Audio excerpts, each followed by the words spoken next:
मंडळी एक असं महाविद्यालय जिथं शिक्षक प्राचार्य तर नाहीच, सोबत संगणक प्रयोगशाळाही नाही. असं असतानाही मास्टर ऑफ कम्प्युटर सायन्सच्या MCA करणाऱ्या 113 विद्यार्थ्यांकडून प्रवेशावेळी प्रत्येकी 50,000 रुपये घेतले. सोबतच परीक्षा फी म्हणून 1420 रुपये घेतले. सगळे विद्यार्थी कॉलेजची फी भरून पेपरची तयारी करून वेळेवर कॉलेजमध्ये उपस्थित राहिले. मात्र परीक्षेसाठी महत्त्वाचं असणारं हॉल तिकीटच त्यांना मिळालं नव्हतं. आता हॉल तिकीट मिळेल, परीक्षा चालू होईल याची प्रत्येक विद्यार्थी वाट पाहत असताना 10चे 11 वाजले, पण कॉलेजचं गेट काही उघडलं नाही. परीक्षेबाबत विचारणा करण्यासाठी शिक्षकांना फोन लावला तर उडवाउडवीची उत्तरं दिली गेली. अशी बनवेगिरी करणाऱ्या चिकलठाण्यातील Sai institute of management and research कॉलेजवर गुरुवारी गुन्हा दाखल करण्यात आला. परंतु परीक्षेस मुकलेल्या 113 विद्यार्थ्यांचा गुन्हेगार कोण आहे असा प्रश्न आता उपस्थित होतोय. पण खरंच विद्यार्थ्यांचे पैसे लुबाडण्याचा हा शिक्षकांचा डाव होता की शासकीय व्यवस्थेनेच विद्यार्थ्यांची काही फसवणूक केली आहे? हे सगळं जाणून घेणार आहोत या व्हिडिओच्या माध्यमातून. नमस्कार, मी हर्षदा आणि तुम्ही पाहताय विषयच भारी. मंडळी, 4 डिसेंबर रोजी श्री साई इन्स्टिट्यूट मध्ये प्रथम वर्षात शिक्षण घेणाऱ्या विद्यार्थ्यांचा पहिला पेपर होता. त्यासाठी 3 तारखेपासूनच विद्यार्थी हॉल तिकिटासाठी संस्थेच्या कार्यालयात ठाण मांडून होते. मात्र विद्यापीठाने परीक्षेचं हॉल तिकीट दिलंच नाही असं सांगत संस्थेने हात झटकले. त्यामुळे विद्यार्थी हवालदिल झाले. सकाळी 7 वाजेपासूनच विद्यार्थी संस्थेच्या कार्यालयासमोर जमले होते. मात्र संस्था चालक आणि शिक्षक कार्यालयाला कुलूप लावून गायब झाले होते.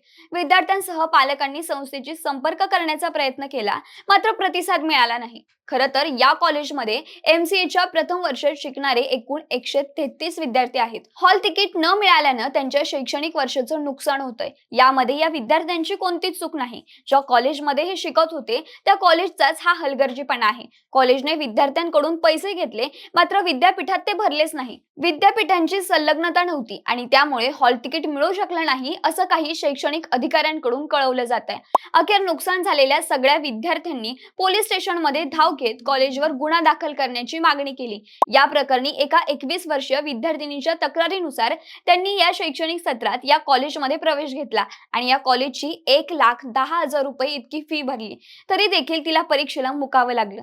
संस्थेचे अध्यक्ष विक्रांत जाधव, शिक्षक संघपाल कांबळे, शिक्षक लक्ष्मण गायकवाड, JK जाधव यांच्यासह इतरांनी हॉल तिकीट देतो म्हणून आश्वासन दिलं, मात्र हॉल तिकीट उपलब्ध करून दिलं नाही. याबाबत त्यांच्याशी सर्व विद्यार्थ्यांनी व त्यांच्या पालकांनी संपर्क देखील साधला. तेव्हा त्यांनी संस्थेच्या वेगवेगळ्या कॉलेजमधून हॉल तिकीट घेऊन जा असं फोनवर कळवलं. तरी देखील प्रत्यक्षात कोणालाही हॉल तिकीट मिळालं नाही. परिणामी अशा सुमारे 133 विद्यार्थ्यांना परीक्षा देता आली नाही.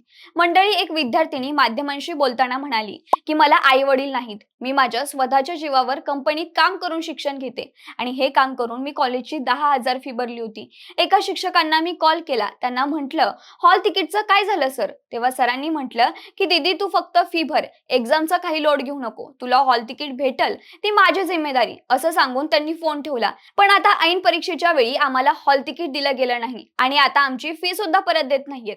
खरं तर आम्हाला युनिव्हर्सिटीची एक नोटीस आली होती. त्यात सगळ्या कॉलेजचे पेपर होते आणि आमच्याच कॉलेजचा का नाही असा त्यांनी प्रश्न उपस्थित केलाय. त्याचबरोबर एक विद्यार्थिनी असंही म्हणाली की आम्ही शिक्षकांना हॉल तिकीट आलं की नाही याचा प्रूफ मागितला होता, पण नंतर त्यांनी काहीच कळवलं नाही. आणि काल परत ग्रुपवर मेसेज आला होता की दोन्ही सेमिस्टरचे एक्झाम एकत्र होईल, पण असं होतच नाही असं विद्यार्थ्यांचं म्हणणं आहे. आणि त्याचबरोबर शिक्षकांनी परीक्षेच्या फीसाठी स्वतःच्या पर्सनल अकाउंटवर पैसे घेत डॉक्युमेंट द्यायची गरज नाही असं विद्यार्थ्यांना सांगितलं. असाही आरोप विद्यार्थ्यांनी केलाय. मंडळी, या सगळ्या घटनेनंतर विद्यार्थी व पालकांनी विद्यापीठातील परीक्षा भवन गाठलं. तिथं परीक्षा नियंत्रकांना भेटीसाठी विद्यार्थी पालकांनी आग्रह धरला. त्यावेळी सुरक्षा रक्षक आणि पालकात शाब्दिक चकमक उडाली. त्यावेळी परीक्षा नियंत्रक डॉक्टर BN डोळे यांनी विद्यार्थ्यांना तांत्रिक पेज समजावून रवाना केलं.